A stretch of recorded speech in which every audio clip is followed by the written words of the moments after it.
Good morning, students. I hope all of you will be safe and healthy at your home. So, today we will discuss our topic in pharmaceutics subject, that is size reduction. तो last lecture में हमने size reduction के बारे में पढ़ा था। Size reduction होता क्या है, फैक्टर अफेक्टिंग साइज रिडक्शन और उसके प्रिंसिपल्स। तो स्टूडेंट्स, लास्ट लेक्चर में मैंने आपको साइज रिडक्शन के बारे में बताया था कि साइज रिडक्शन क्या होता है, किसी के भी पार्टिकल के साइज में रिडक्शन करना, कमी करना, उसके साइज़ को छोटा करना। तो बहुत सारे मेथड्स मैंने आपको बताए थे, प्रिंसिपल्स बताए थे, जिसकी हेल्प से क्या है हम साइज रिडक्शन कर सकते हैं। तो क्या क्या उसमें प्रिंसिपल्स थे, मैकेनिज्म थी। पहली थी हमारी कटिंग थी, दूसरी कंप्रेशन थी, तीसरी इम्पैक्ट थी, चौथी एट्रिशन थी। तो ये सारे क्या हमारी जो मैकेनिज्म थी जिसकी हेल्प से क्या है हम अपने किसी भी पार्टिकल के साइज़ को रिड्यूस कर सकते हैं। तो ये सब हमारा क्या था, साइज रिडक्शन था।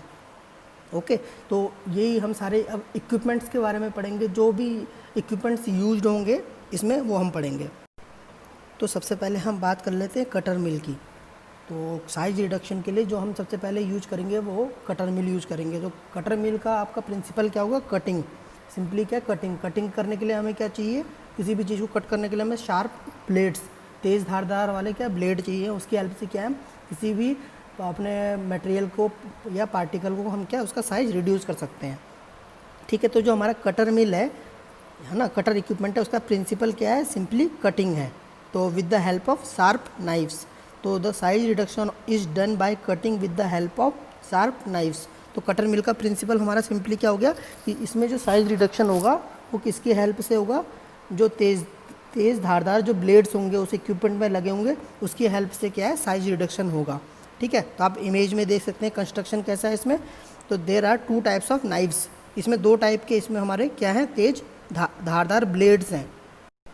तो जो पहले टाइप का जो हमारा नाइफ है या ब्लेड है वो क्या स्टेशनरी नाइफ्स है, और दूसरा क्या है रोटेटिंग नाइफ्स है। एक क्या है एक ही जगह पे ब्लेड रहेगा और दूसरा क्या है रोटेट करेगा या मूवमेंट करेगा दूसरा वाला ब्लेड।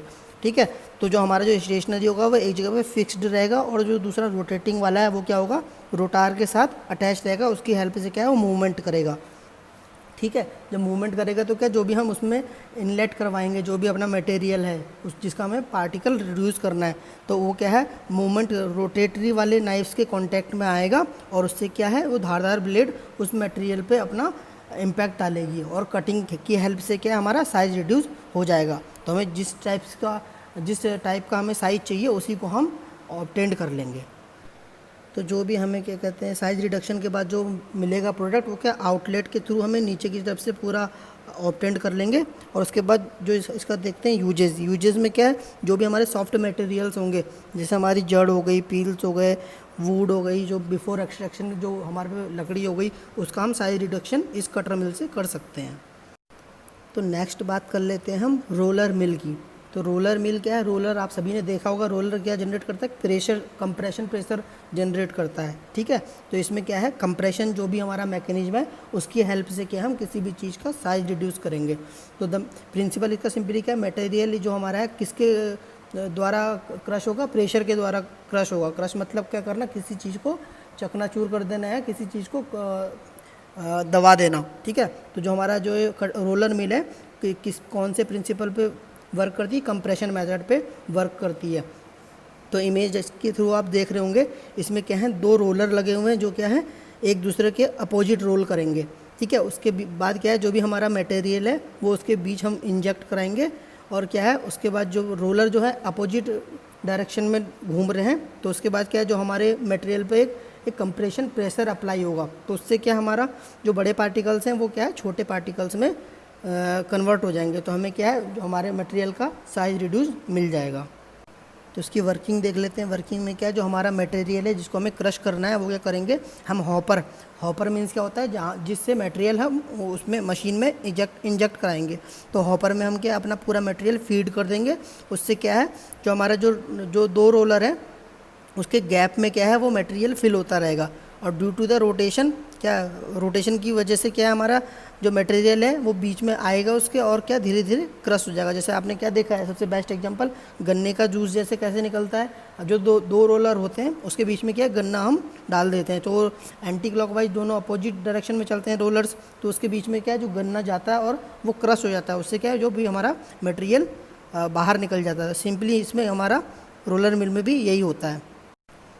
तो अब यूजेस देख लेते हैं रोलर मिल के। तो रोलर मिल में क्या है, 2 रोलर होंगे।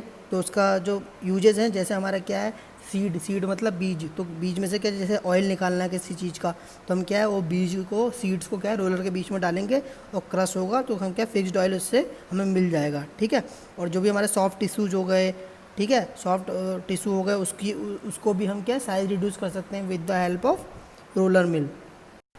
तो सिंपली हमारा रोलर मिल क्या है, ये एक हमारे 2 इसमें रोलर लगे रहेंगे। और ये कौन से प्रिंसिपल पे वर्क करता है, ये प्रिंसिपल पे वर्क करता है हमारा कंप्रेशन मेथड पे। कंप्रेशन मेथड पे वर्क करता है। तो इसमें क्या है, रोलर जो लगे रहेंगे उसके बीच में हमारा मटेरियल जाएगा और उसमें एक प्रेशर जनरेट होगा, उसकी हेल्प से क्या हमारा जो भी मटेरियल का साइज रिड्यूस हो जाएगा। ठीक है। तो जैसे क्या कहते हैं, इसमें हमारे 2 जो हमारे रोलर लगे हुए हैं कैसे हो सकते हैं, मेटल के हो सकते हैं या स्टोन के हो सकते हैं।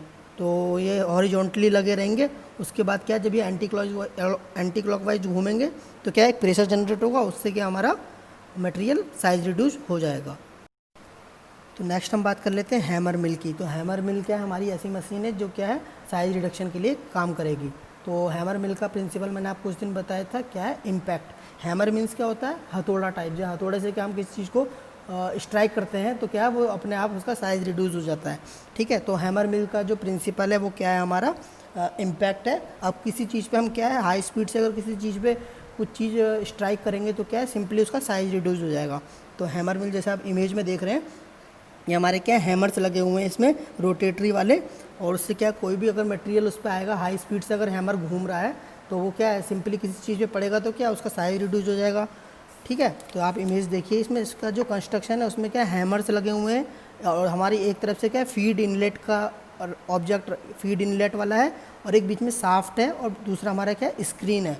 ठीक है। तो हम क्या अपना फीड हम इसमें लोड करेंगे, उसके बाद क्या मशीन ऑन करेंगे तो क्या जो हैमर है हमारा रोटेट आउट करेगा। ठीक है। रोटेट आउट करेगा तो जब वो क्या हमारा हैमर है वो कांटेक्ट में किसका आएगा, मटेरियल के। तो जब क्या किसी चीज़ पे इम्पैक्ट पड़ेगा तो क्या ऑब्वियसली उसका क्या होगा, साइज रिड्यूस हो जाएगा। तो सिंपली हमें क्या है वो मटेरियल क्या है हमें रिड्यूस साइज में मिल जाएगा।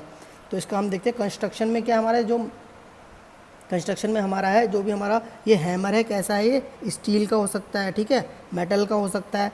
तो ये जब मूवमेंट इसका हाई स्पीड से होगा तो हमारा मटेरियल पर लगेगा और क्या होगा हमारा साइज रिड्यूस हो जाएगा। तो जब हमारी ये हैमर मिल है जब ऑपरेट आउट करती है तो क्या due to high speed of operation, जब क्या हाई स्पीड से हम इसे ऑपरेट करेंगे तो क्या है हीट जनरेट होगी। तो हीट जनरेट होगी तो क्या जो भी हमारा थर्मोलिबाइल ड्रग्स हो सकती हैं, थर्मोलिबाइल क्या होंगे प्रोडक्ट्स होंगे जो क्या हीट सेंसिटिव होते हैं, जरा सी हीट मिलने पे डिग्रेड हो जाते हैं। तो ऐसे प्रोडक्ट क्या है हम इसमें यूज नहीं कर सकते हैं हैमर मिल में। क्यों, अगर क्या हैमर जैसे ज़ोर ज़ोर से चलेंगे तो उसमें क्या हीट जनरेट होगी, तो उसमें थर्मोलिबाइल जो भी हमारे प्रोडक्ट्स हैं वो क्या डिग्रेड होने के चांसेस रहते हैं। तो हमें क्या ये सारे हमें क्या है यूज नहीं करने थर्मोलिबाइल जो भी प्रोडक्ट्स होंगे। ठीक है। तो अब हैमर मिल के यूज की बात कर लेते हैं। तो क्या हम क्या क्या यूज कर सकते हैं इसमें, जो हमारी बार्क होती है, जो पेड़ की जो बार्क होती है उसको हम पाउडर बनाने में फॉर्म कर सकते हैं, यूज कर सकते हैं। पत्तियों को हम साइज रिड्यूस करने में यूज कर सकते हैं। जो हमारे मेडिसिनल प्लांट की जड़ें होती हैं उसको हम साइज रिड्यूस करने में यूज कर सकते हैं। जो हमारा एक्टिव फार्मास्यूटिकल इंग्रेडिएंट होता है API होता है उसको हम क्या कहते हैं साइज रिड्यूस करने में हम इसका हैमर मिल का यूज कर सकते हैं। तो बहुत सारे इसमें क्या है हैमर मिल के यूजेस हैं। तो एक इसमें वर्क करता है इम्पैक्ट मैकेनिज्म पे वर्क करता है। तो स्टूडेंट्स आज हमने रोलर मिल, हैमर मिल और कटर मिल के बारे में पढ़ा जो साइज रिडक्शन के लिए यूज आती हैं। तो नेक्स्ट लेक्चर में हम बॉल मिल, डिसइंटीग्रेटर और फ्लूइड एनर्जी मिल के बारे में पढ़ेंगे जो हमारा क्या साइज रिडक्शन में यूज करेंगे। Thank you.